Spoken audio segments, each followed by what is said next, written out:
ให้รางวัลพอฟังเสียงสัญญาณสมมูลเอาคอกที่หากินอยู่ตามให้หน้ากระชิแลนขึ้นมาอันนี้ก็เป็นการฝึกฟังสัญญาณที่สิจัดการง่ายเวลาเสี่ยวมันเข้าคอกหรือว่าเสี่ยวมันออกจากคอกมาให้หน้าเพราะหมูนอกคอกกลุ่มนี่เป็นหมูที่เขาฝึกเพื่อที่จะให้ย่างออกมากินอาหารอยู่ในธรรมชาติให้หน้าปลาผักบุ้งเขาได้เพราะข้างหลังนี่แปลงหน้าของเขาเนี่ยมันจะมีแปลงผักบุ้งมีแปลงมันหวานญี่ปุ่นซึ่งเป็นแปลงเก่าที่เขาบริใส่ก็จะมีเครือมีอาหารตามธรรมชาติที่หลากหลายสำคัญคือมันสิมีเปลือกหอยเชอรี่หน่วยหอยกาบน้อยๆซึ่งหมูก็แปลกอยู่หมูมากินเปลือกหอยเชอรี่น้อยๆมันย่ำกินเลยนะครับนี่คือ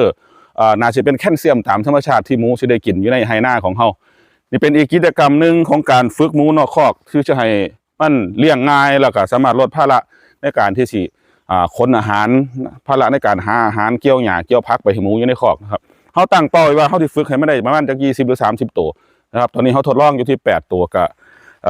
เป็นไปตามที่เขาต้องการคือสามารถที่จะฝึกออกคอกกลับคอกได้เองโดยที่ไม่ได้เป็นภาระของผู้เลี้ยงในการที่สิจัดการมันนะครับนี่คืออีกกิจกรรมหนึ่งของการเลี้ยงหมูดับหมูป่าแบบกึ่งธรรมชาติของบ้านทับตะวันเรียกว่าฝึกทักษะหมูนอกคอก